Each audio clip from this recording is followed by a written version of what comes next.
Back, everybody. Thank you for sticking around. Trump is boy. Okay, we got to talk about Donald Trump. Trump is pivoting. I was hoping to have a Trump-free, show, but that's not occurring. You don't like anybody, do you? You've given up. You've given up on this one. 2016 for Doc Petrosh is he's washing his hands. Of the whole thing. Your Pontius yeah, that's right. That's the only guy, the only person in the studio I likes Maddie. Just washing his hands of the whole situation. She's quiet behind the glass, I guess. I don't know.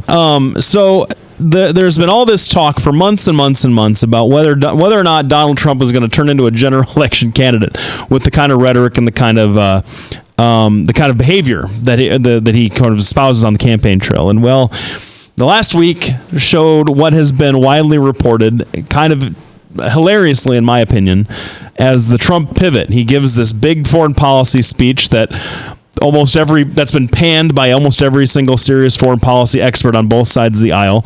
Because unpredictability as a foreign policy tactic is something that the other countries really, really love out of the most powerful country in the world with lots and lots of nuclear weapons.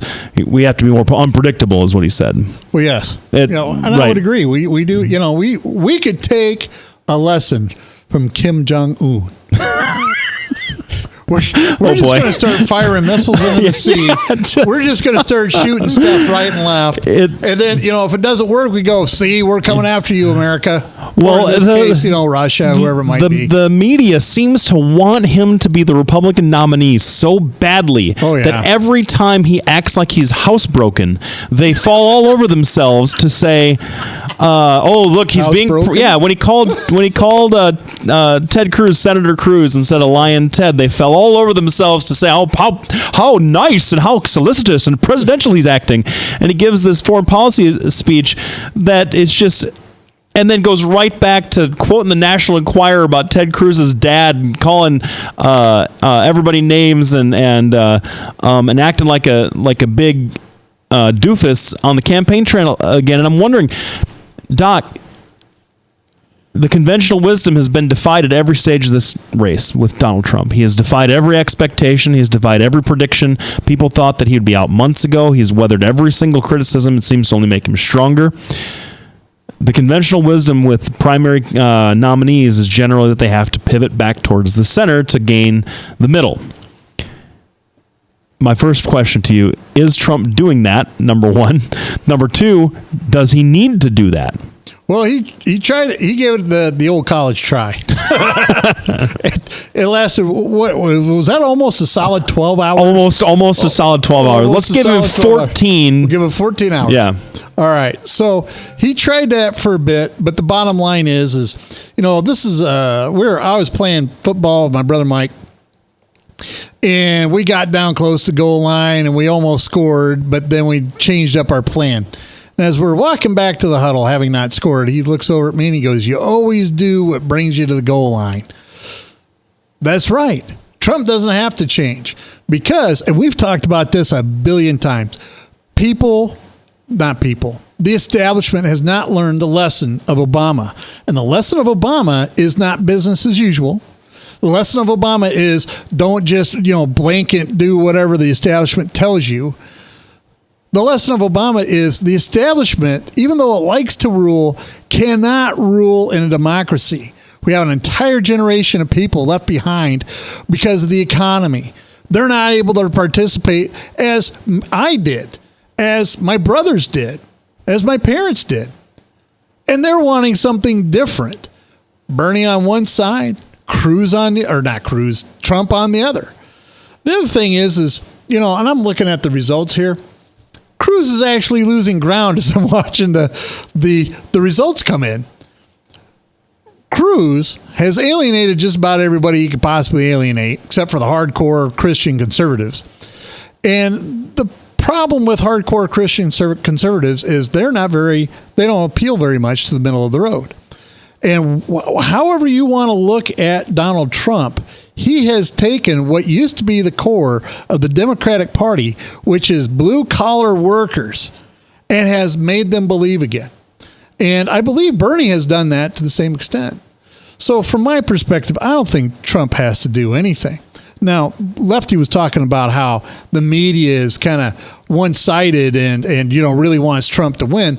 No, they want him to be the nominee. They want him to be a nominee. They're doing the same thing over on the other side with Bernie and Hillary. They're wanting Bernie. I mean, the coverage of the Democratic race is, in my opinion, very obviously slanted towards Bernie. Now, I don't think that's true. I don't think so. No. If you ask a Bernie Sanders supporter, they would say that Bernie hasn't got any coverage at all. The coverage has been slanted in favor of Trump, not necessarily because of any sort of policy prescription, such as it has never come out of his mouth, or that's not true. His entire website is filled with stuff that he would do. Simply because you shouldn't do it doesn't mean he hasn't espoused it. Well, my point is that he has dominated the coverage, not because he's. Well, because he's a captivating figure. He is. He's interesting. He's been a celebrity.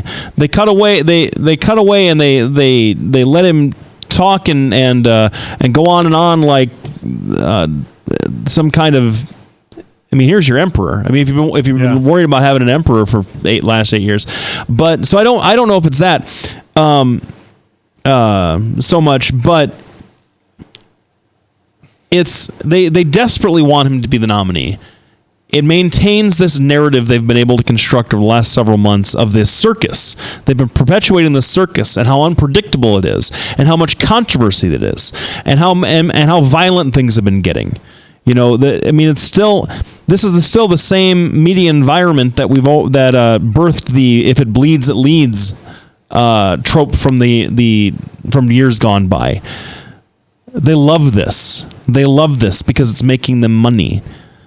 They love absolutely. it. And so a Trump nomination and a Hillary Clinton, well, it doesn't matter. Honestly, it really doesn't matter on the Democratic side if it's Hillary or Bernie who wins and goes on to face Trump in the general, because Trump's in the general. They love it.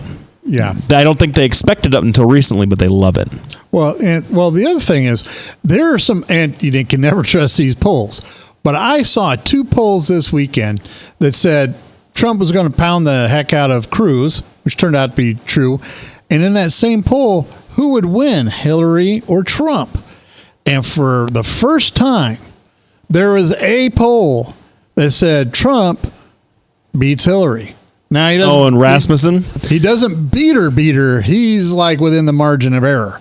But it's the first time that he doesn't lose to Hillary by what? I think the last one was 8 points or 9 points, whatever it was. Rasmussen has never really been something that people have watched with any great breadth.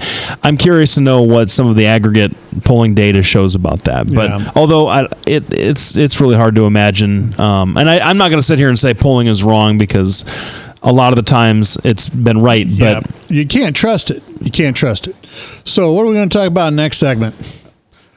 Well, I suppose that we can talk about some of this Indiana stuff that's been coming in. Oh yeah. Well, just to keep you apprised, Sanders is pulling away from Clinton, and Cruz is falling steadily back. We'll be back right after this break. I think we're going to continue to talk about Indiana. However, we come up with something more interesting in the meantime, we'll come back with that. Thanks everybody tuning in. We couldn't do what we do without